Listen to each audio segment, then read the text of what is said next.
I got a big collection of old DVDs. You can discuss them here with me. Let's watch some movies.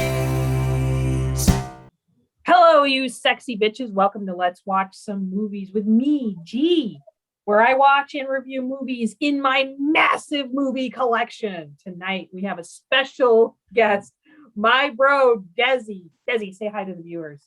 What's up, peeps? Desi, your homework was to watch The Birdcage so we could meet tonight and regale our listeners with our insightful commentary. Yeah. I hope you took notes, did you? I did. Lots of notes.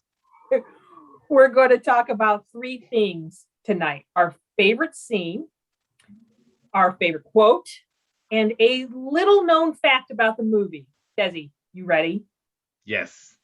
Excellent. All right. So The Birdcage was released in 1996.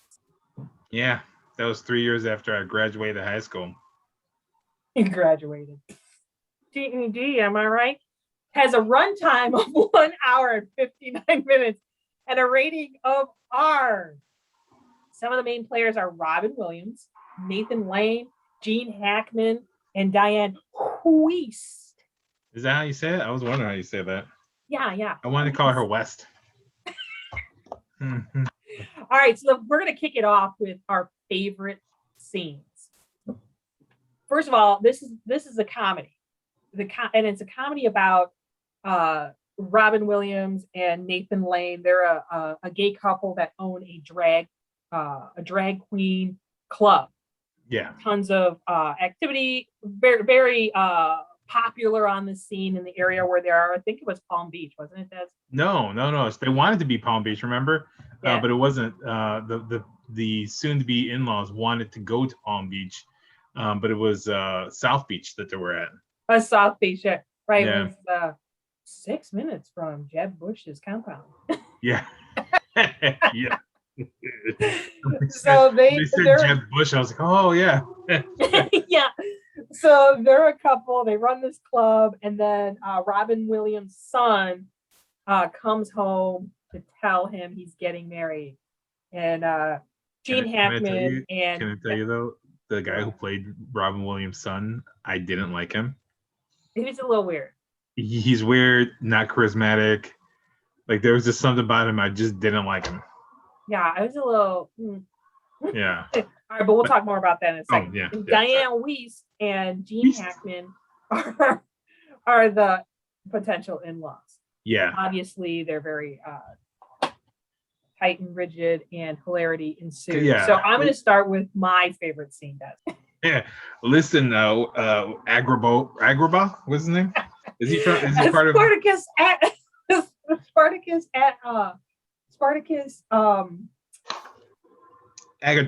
Agrabah. I was saying it like you were a part of was it the Princess Clone Wars? Jasmine? No, Princess Jasmine. What's it called? Genie in the Bottle? Oh, I know what you're talking about. You're talking about Aladdin. Aladdin, yeah. I was thinking that this whole thing was Aladdin. Maybe because they had Robin Williams in it. But yes, which he was also awesome in that. Yeah. Nobody could be a better genie than Robin Williams. Oh, okay. I'm sorry. I was gonna go off topic, but Will Smith was actually really good. Are you getting fired your first night, or probably? That's, lately, for the last couple of years, that's what it felt like. First day of job, you're out. This is not a therapy session. Come on, I need somebody listening. All right, listen. Okay, right. So the first favorite scene for me has got to be the cafe. I loved the cafe scene where Robin Williams chases after Nathan Lane because Nathan Lane is super upset. He leaves the house and he's like, fine, I'll just leave. And he's like all upset. This is when he first announces to Nathan Lane, though, that the in-laws were coming and that their son Val asked that he wasn't there because they were worried about how the in-laws were going to take him. Oh, right. So then he goes, he's like, I'm gonna teach you how to act like a man. So Oh. then, He's so they're got sitting John in Wayne this- walk. He's like, did I do it well? Honestly, I'm not sure. they're sitting at this table. They're very flamboyant. And they're like, he's like, Rodrigo, my usual. He's trying to calm Nathan Lane down, and he's like, he's got a cold compress on the back of his neck, and Nathan Lane's drinking, and he's like, fuck it. I'm just, you know what? Forget it. You'll stay. You'll be the uncle. I'll teach you how to act like a man. And so like, okay, you sure? He's drinking, and he's like slapping his pinky. He's like, yeah, that's not how men drink. And then he slaps him on his back, and he's like, posture. You gotta have posture. And Nathan Lane is getting slapped around by Robin Williams for all his effeminate ways, and he's screaming out, "Ow! Ow!" He was constantly screaming, yeah. It's absolutely, and that's gotta be like my favorite scene in the movie. And then when he's buttering the toast or putting whatever on the toast does, Yeah. and he's like, he breaks it, and he starts to freak out, Nathan Lane. And then Robin Williams is like, men put they smear toast. And I put a spoon in there and dab, you smear it. Then they threw the toast. He breaks the toast. Oh my God. I pierced the toast. Yeah. Which is fine. Forget about the toast. Because men don't freak out about it. Yeah. And he starts to teach him how to walk But like John Wayne. Oh my God. That's the best. To me, that was my favorite scene for the whole movie. How about you? What was yours? My favorite scene, I had a bunch of them, but I'll tell you, one of the ones was when what's his face? Robin Williams goes to Agador. He goes, "Is this coffee? Tastes like sludge." And Agador is like, "Yes, it's sludge. I thought I'd make a change from coffee." Agador is the best. Oh my God. Thank you, Zaria, in this movie. Yeah. What a treat. He was only 30 in that movie. Yeah, you know what? I'm gonna jump. I might be jumping a little bit here, but Jump the shark. Do it. he is younger than Callista Flockhart, who's supposed to be 19. Callista my Flockhart is 31 in this movie. No kidding. Yeah, I didn't know she was 31. Yeah, it's 31, and Val is 29. They're both supposed to be just in college, but almost old enough to get retirement money. Like They're like on our yeah, neck. right. Yeah. But the funny part is did you know that she was actually, this was all pre Alec McBeal, right? This was all before she got popular and all that jazz. She was actually discovered by Nichols because she was doing this Broadway play, The Loop, and that's how he pulled her into this. So most of the people that they brought into this movie were from Broadway, were little known, and she was from Broadway. Obviously, Nathan Lane was from Broadway. There was a bunch of other part-time bit actors that were from Broadway. Really, the only ones who had any real movie experience was Diane Wiest, Gene Hackman, Robin Williams, and a little bit with Azaria, because at the same time he was filming Heat. It was also the voice. He was voice acting, and that's Yeah, why he was voice acting. Mm-hmm. Yeah. Like he was it 20 some odd? Yeah, he was already like almost 10 years into The Simpsons at that point. Yeah, The Simpsons with their 50th anniversary coming up, right? something like that. No, I think it's like 35th or something. Yeah, isn't that crazy? That's insane. Okay, so talk to me about your favorite movie quote. The favorite quote. Mhm. Let me go ahead and pull this up here real quick because it was a series, and Nathan Lane was talking about how he was leaving, like you said, and he's like Agador, I'm leaving you my stereo. No, I'm leaving you my red boots. I don't want them. I'm leaving you my wigs. Which wigs? Oh my god, that's a great one, dude. Because remember when Agador was in like earlier in the movie, Agador was dancing around Yeah. in the kitchen, and he had his Lucy wig, Oh yeah. Yeah. and Robert Williams threatened to tell Nathan Lane that Agador was wearing his wig. Yeah, and then Agador threatened to tell Albert that he was seeing another guy. Yeah. But he was, but the best part was he was dancing to conga. Yeah. Remember conga? Yeah. Well, Oh my because they're also God. Miami. Yeah.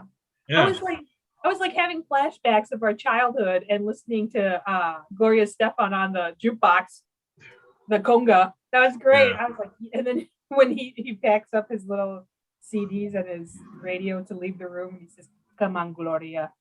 He takes the That's the best.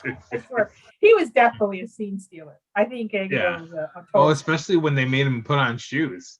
That shit was hilarious. I don't wear shoes because I fall down. Yeah. And then he did. Like he was walking and then bam. All right. Okay. So my favorite quote of the movie was, "Yes, I wear foundation. Yes, I wear foundation. Yes, I live with a man. Yes, I'm a middle-aged fag, but I know who I am, Val, and it took me 20 years to get here. Fuck the senator." And I'm not going to let some idiot senator destroy that. Sorry about the raceway sound. Apparently, where I live, people at this time of night decide to ride their little scooters with the big mufflers down the street. And they're only going like 20 miles an hour. That's why it seems like it takes forever. Well, out here, I had to shut the windows, close the blinds, to hope and pray that the race car drivers who like to come on my 25-mile-per-hour street don't come during this. Really? Over there? That sounds dumb. What's that? Like here, I can see. I know why is because it's a long stretch. It's residential. Not really much goes on. But like over by you, it's downtown. Like that makes zero sense. Yeah, but over here, with all the renovations that they're doing, half the place is freaking empty, right? They still haven't filled all the buildings or whatever. So it has that real loud, booming echo, which appeals. Oh, which they like. Yeah. Yeah, especially when you get like motorcycles that have the pipes and they go underneath the bridges. All right, so our final. Actually, you know what? There was one more quote. Since we're doing good. All right, so when Armand, Robin Williams' character, he says, "What are you giving him drugs for? What the hell are Pirin tablets?" And Agador says, "It's aspirin with the A and the S scrape off." Yeah. I was like, that is amazing. And then Armand goes, "What a brilliant idea." Yeah. And to me, that was great. So that was a tie for me. Those two. All right. I'm going to hit you with I got a question for you. Did you happen to notice, like when the family was coming in, that on the door, it looked like they had a dick and balls? The handle is like it looked like a sack. Yeah. Yeah. I looked at it too. I was like, I'm like, I didn't notice that before. All right, so I'm gonna hit you with my little known fact. Ready? Yeah. Steve Martin was originally set to star in the Birdcage as Armand, Robin Williams' character. Oh, really? Yes. Was it gonna be opposite of Nathan Lane? No, he was gonna be opposite Robin Williams. Robin Williams was supposed to be Nathan Lane. That would have been something else. That would have been something else. I think, first of all, I I love Steve Martin. He's great in like literally everything he does. Yes. He's just tremendous. Yes. But I can't help but think that it ended up for the best the way it did, the way it ended up, because I think Robin Williams with Nathan Lane was absolutely spectacular. They were great off of each other. Yeah, so it was a great movie and they were a great cast, but this is one of those instances where it's like it's hard to say that they made the better choice, because Steve Martin is amazing, like he's hilarious. Oh yeah. And then having Steve Martin as like technically the straight guy, not obviously sexually straight, but the straight guy, right? He does that really well too. You know what I mean? Yeah. Like I could see him doing just as great, if not better, than Robin Williams did as Armand, especially opposite of Robin Williams. Yeah. Because, Robert Williams said, "Hey, you know what? I already played Drag in Mrs. Doubtfire, so I'm fine with playing Armand." Right. Yeah. Yeah. I don't know. What about you? What is your little known fact? Well, so it's actually funny because the director, he directed, among other things, The Graduate, Working Girl, What Planet Are You From? You know what that one is? With what's his name? Gary Shandling, where Gary Shandling plays an alien and he comes to Earth to try to get somebody impregnated and take that baby back to the planet. I remember that. Yeah. So just listen here. So The Graduate, you know what kind of movie that is, right? Yeah. Working Girl. Dustin Hoffman. What planet are you from?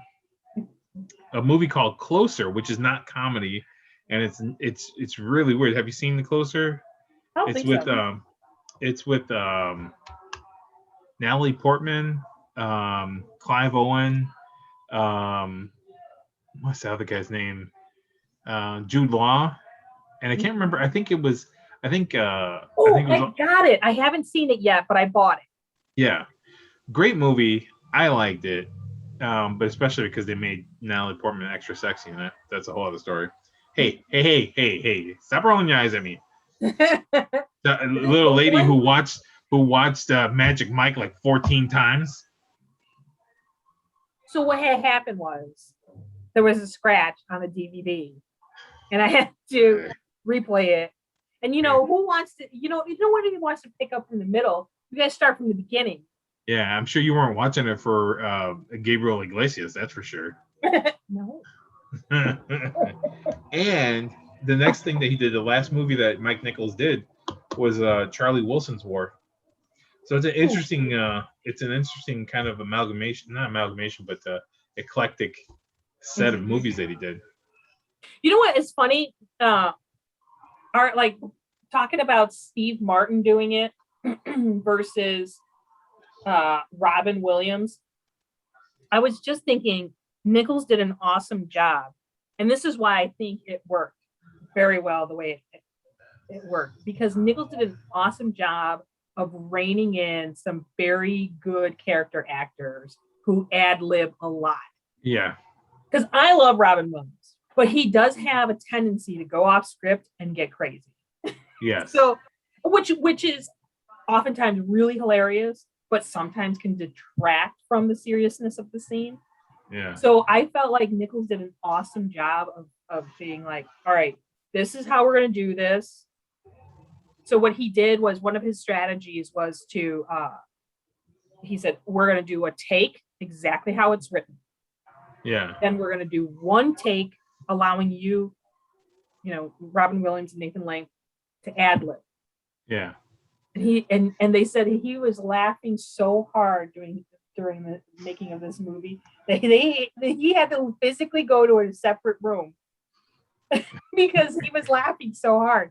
Yeah. He just couldn't stand it. They were doing so great with it. And he said there was so many really funny ad-lib parts, but weren't pertinent to the movie, that he had to leave it on the cutting room floor. But there were a lot that made it into the movie.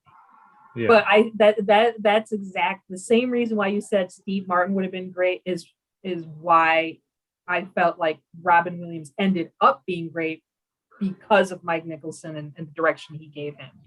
He didn't Yeah. let him run wild, but he let him do some of him, but also stick to the script. Yeah, yeah, I can see what you're saying about Robin Williams, but I think a lot of times I think he does, he does understand, like, or did, unfortunately, understand the seriousness and the gravity of certain situations, and that I think that's a lot of reasons why comedians are really good at drama, because just to be able to get somebody to laugh, you have to dive into those feelings. You know what I comedy mean? pain. Yeah, and so what you were talking about reminded me of what I heard about the Good Will Hunting.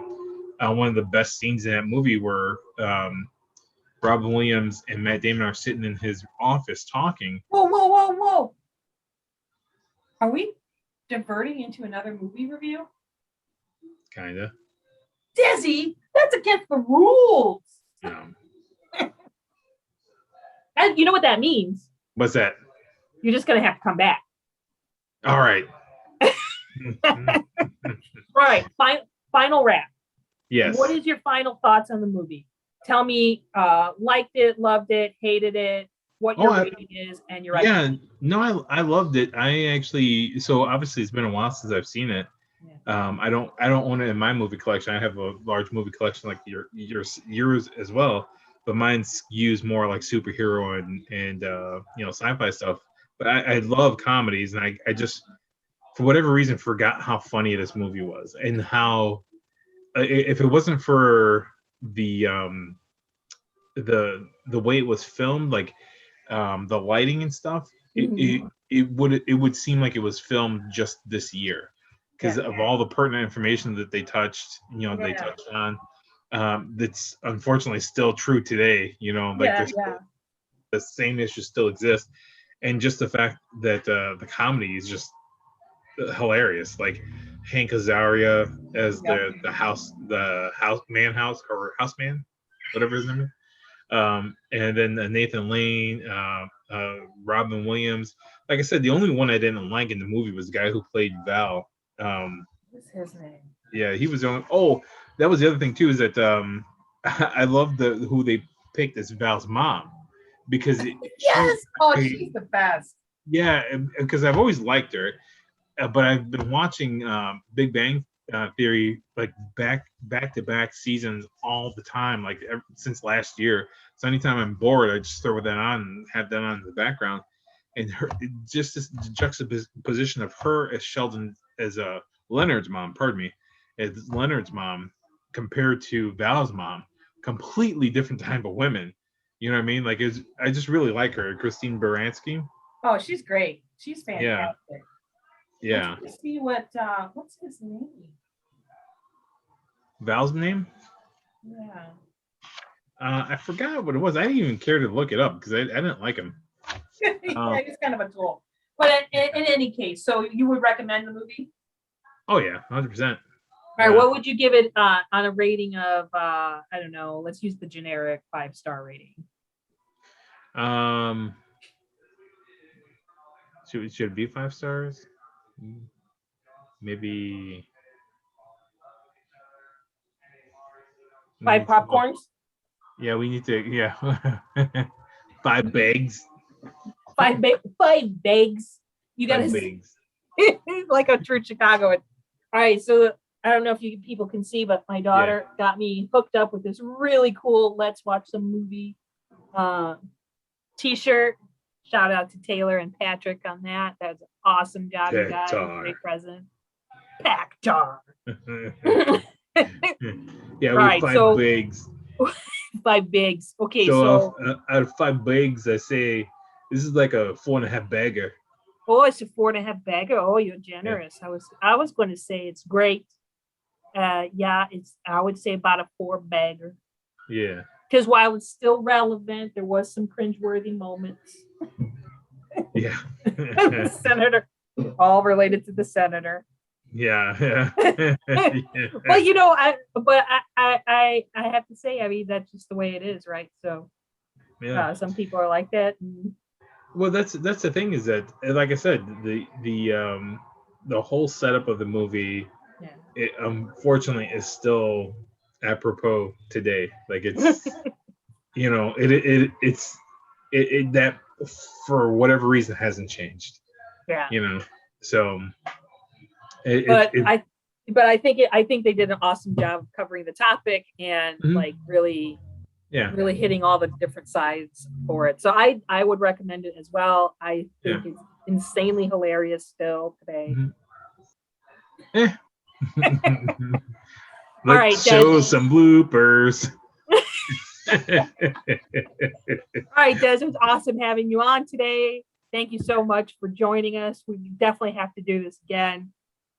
Way more fun talking to somebody about this instead of just talking to myself. Yeah, and I'm not milking an invisible cow. Are you? No, it'd be more like this.